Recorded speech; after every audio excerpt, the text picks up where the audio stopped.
আসসালামু আলাইকুম। আজকে সাধারণ অন্তরক সমীকরণের ব্যতিক্রমী সমাধানী অধ্যায়ের আরো একটি প্রবলেম সমাধান করব, যেটি অনার্সে ২০০৫ এবং ১৮ সালে ডিগ্রিতে আসছে। মাই ডিয়ার স্টুডেন্টস, এই প্রশ্নটি হচ্ছে y px p to the power n এর সাধারণ ও ব্যতিক্রমী সমাধান, সমস্যার সমাধান করব আমরা। সো ব্যতিক্রমী সমাধান করার জন্য আগে আমরা সাধারণ সমাধান করি, তারপর ব্যতিক্রম। প্রথমে হচ্ছে আমরা এটাকে তুলে নেই কোশ্চেনটা y px p to the power n। এখানে p এর পরিচয়টা দিয়ে নিই, এটা কি কোশ্চেন নাম্বার 1 বলি। এখানে p হচ্ছে মূলত dy বাই dx, বুঝতে পারছো? এটা হচ্ছে p এর পরিচয়। এখন ডিয়ার স্টুডেন্টস, খেয়াল করো, এখানে হচ্ছে আমরা প্রথমে x এর সাপেক্ষে এটাকে অন্তরীকরণ করব একবার। ওকে, জাস্ট একবার। সো x এর সাপেক্ষে যদি অন্তরীকরণ করি, লেখো x এর সাপেক্ষে ব্যবকলন করে। আচ্ছা, ভালো কথা। x এর সাপেক্ষে ব্যবকলন করে কি হয়?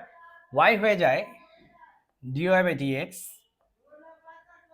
আর x এর সাপেক্ষে যদি px কে তুমি অন্তরীকরণ করো তাহলে সেটা হয়ে যাবে শুধুমাত্র কি p ইনটু গুণের সূত্র। তো সো এটা হচ্ছে p into dx by dx plus x into dp by dx। তার মানে p কে আলাদা করে রেখে x কে ডিফারেন্সিয়েশন করবা, এবার x কে আলাদা রেখে p কে ডিফারেন্সিয়েশন করবা, ইউভি রুল, গুণের সূত্র। এরপরে p to the power n, দেখো খুবই সিম্পল, আমি একটু আলাদা করে একটু দেখাই দিই যে x এর সাপেক্ষে যদি তুমি p to the power n কে করো, p to the power n কে মনে মনে তুমি x to the power n চিন্তা করতে পারো। আর আমরা জানি x to the power n এর ফর্মুলা হচ্ছে n into x to the power n minus 1।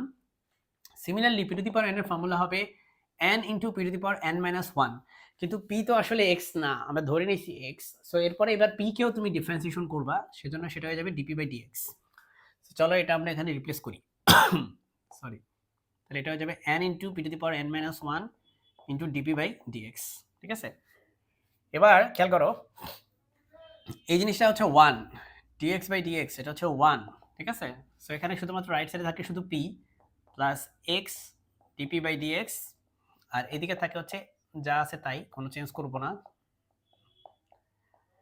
R remember আমরা বলছিলাম যে এটা হচ্ছে p, সো এদিকে হচ্ছে p, এপাশ থেকে p p কাটা, এদিকে থাকে 0।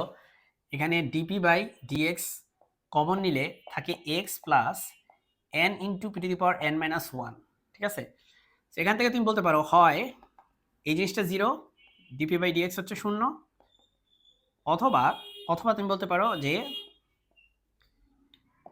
x plus n into n, x plus n into p to the power n minus 1 হচ্ছে 0। কারণ দুইটা জিনিসের গুণফল তখনই 0 হয় যখন হয় এটা 0 অথবা এটা 0। ঠিক আছে, সো এই হচ্ছে তখন অবস্থা। এখন তুমি বলতে পারো যে এখান থেকে বলতে পারো যে ভাই p হচ্ছে একটা কনস্ট্যান্ট, c এখানে হচ্ছে কনস্ট্যান্ট। কেন? কারণ দেখো, p যদি কনস্ট্যান্ট হয় তাহলেই না p কে তুমি x এর সাপেক্ষে অন্তরীকরণ করলে 0 হবে। কারণ হচ্ছে আমরা জানি কনস্ট্যান্টকে ডিফারেন্সিয়েশন করলে কিন্তু 0 হয়। তার মানে যদি এটা ডিফারেন্সিয়েশনটা 0 হয় তার মানে নিশ্চয়ই p হচ্ছে কনস্ট্যান্ট। উল্টা ভাবে বলতে পারি, এটা করলে যদি এটা হয় তাহলে এটা করলে এটা বলা যায়। ঠিক আছে, সো এই গেল প্রথম পার্ট। দ্বিতীয় পার্টটা আমরা একটু পরে আসি, কারণ যেহেতু আমাদের ব্যতিক্রমী সমাধানের জন্য 2 নম্বর পার্টটা লাগবে, এখন লাগবে না। সো ওইটাতে আমরা একটু পরে আসি। ঠিক আছে, এখন চলো আমরা 1 নম্বর সমীকরণ নিয়ে কাজ করি।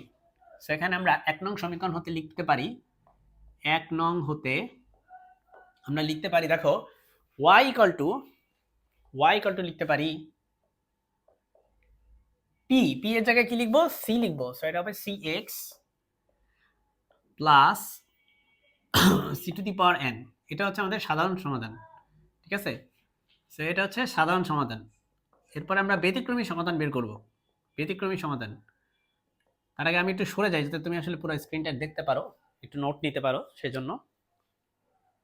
তো এবার আমরা অথবার যে পার্টটা এটা নিয়ে কাজ করি। চলো, এখানে তুমি লিখতে পারো যে n into p to the power n minus 1 equal to লিখতে পারো মাইনাস x। এখান থেকে তুমি লিখতে পারো p to the power n minus 1 কে লিখতে পারো মাইনাস x বাই n। এখন খেয়াল করো, এই p to the power n minus 1 কে লেখা যায় p to the power n divided by p, তাই না? এই p র ওইদিকে আমরা দিয়ে দিব। সো এটা হয়ে যাবে আমাদের, আমি এই চিন্তা থেকে বের হয়ে আসতে চাচ্ছি, কারণ এটা আসলে ঠিক হবে না। কারণ দেখো, এটা করলে কি হবে, একটা p থেকে যাবে। আমি যদি p টু দি পাওয়ার এখানে p to the power n বসিয়ে দিই তাহলে কিন্তু একটা p থেকে যাচ্ছে, আর p থাকলে তো চলবে না, আমাদের ব্যতিক্রমী সমাধানে p কে রিমুভ করতে হবে। সো আমি এই দুষ্ট চিন্তা থেকে সরে আসতেছি। ঠিক আছে, একটা ভালো চিন্তা করতে হবে, সুস্থ চিন্তা করতে হবে, সেটা হচ্ছে এই ম্যাথটা করতে গেলে তোমার অবস্থা খারাপ হয়ে যাবে যদি প্র্যাকটিস না করো। প্র্যাকটিস করলে পারবা ইনশাল্লাহ। P to the power n minus ওয়ানকে লেখা যায় মাইনাস এক্স বাই এন, ঠিক আছে? এটা এইভাবে থাকুক। এখন দেখো আমাদের যে ইকুয়েশন, সেই ইকুয়েশনটা আমরা একটু তুলে নিই 1 নং সমীকরণ। 1 নং হতে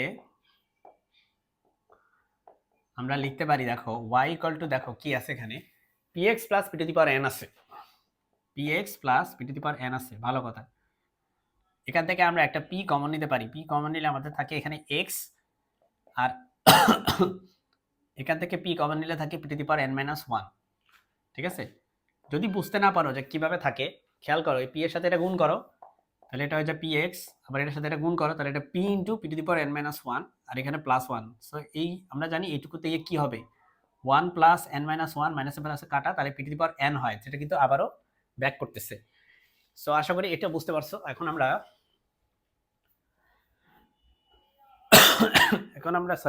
এমন একটা কাজ করবো যেটা সচরাচর আমরা করি না, সেটা হচ্ছে y to the power n minus one দিয়ে পাওয়ারটাকে রেস করব।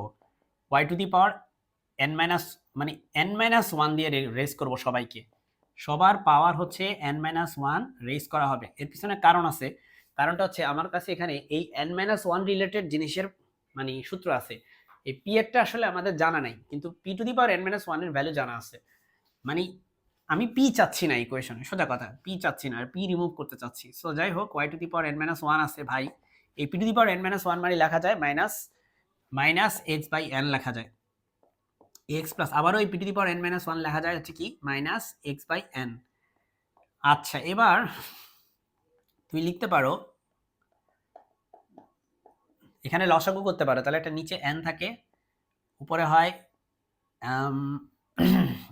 nx মাইনাস x, এরকম হয় two the power n minus one. আমি সরে যাচ্ছি একটু দেখার জন্য যাতে তুমি দেখতে পাও, ঠিক আছে? ওকে, এখন দেখো আমি যদি এখানে x কমন নিই, তাহলে এটা হবে x into n minus one, ঠিক আছে? আমি যদি একটা x কমন নিই আর কি, x into n minus one. তো ভালো কথা, ডিয়ার স্টুডেন্টস, এবার দেখো এটা হচ্ছে y to the power n minus one, আর এখানে হবে হচ্ছে মাইনাস x বাই n। দেখো n, এই n এর উপর পাওয়ার হচ্ছে n minus one, so n এর উপর পাওয়ার হচ্ছে n মাইনাস ওয়ান দিয়ে দিলাম, ঠিক আছে? এই x এর উপর পাওয়ার হচ্ছে n মাইনাস ওয়ান দিয়ে দিলাম, আর এই n মাইনাস ওয়ান এর উপর পাওয়ার হচ্ছে কি n মাইনাস ওয়ান, এটাও দিয়ে দিলাম, ঠিক আছে? এখন খেয়াল করো এখান থেকে কি লেখা যায়, এখানে দেখো x এর পাওয়ার এখানে আছে 1, আর এখানে আছে n মাইনাস ওয়ান, এই প্লাস ওয়ান আর মাইনাস ওয়ান কাটা, তাহলে শুধুমাত্র x to the power n থাকে। আবার দেখো এখানে n এর পাওয়ার 1, এখানে n এর পাওয়ার n মাইনাস ওয়ান, বুঝছো? n এর পাওয়ার 1 আর এখানে n এর পাওয়ার কত, n মাইনাস ওয়ান, এই মাইনাস ওয়ান আর প্লাস ওয়ান কাটা, শুধু n থাকে, তাহলে এটা হয়ে যায় n to the power n। ভালো কথা। এবার আর একটা n মাইনাস ওয়ান থাকে যার পাওয়ার n মাইনাস ওয়ান, এটা আসলে কিছু করা যায় না। সো এই যখন অবস্থা, দেখতে যেমন এরকম চেহারা বিদ্যুৎ হয়েছে, দেখো এখানে কিন্তু কোনো পি নেই, হুইচ ইজ গ্রেট। আমরা বলছিলাম আমরা পি চাই না আসলে।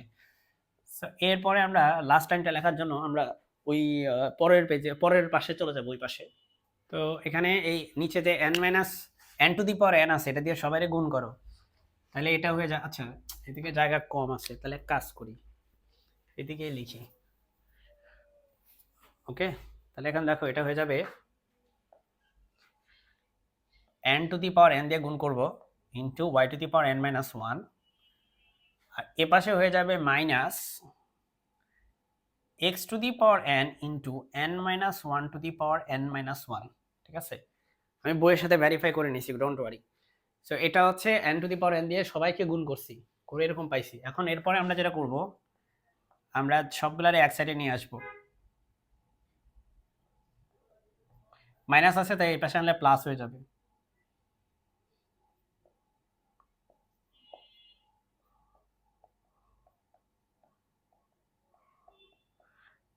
এই হচ্ছে আমাদের কি এই ম্যাথের সমাধান। আশা করি বুঝতে পেরেছো। প্র্যাকটিস করতে হবে এই ম্যাথটা, খুব একটা সহজ ম্যাথ না, লাস্টের ক্যালকুলেশন একটু ঝামেলা আছে, একটু কঠিন আর কি লাস্টের ক্যালকুলেশন। আসসালামু আলাইকুম।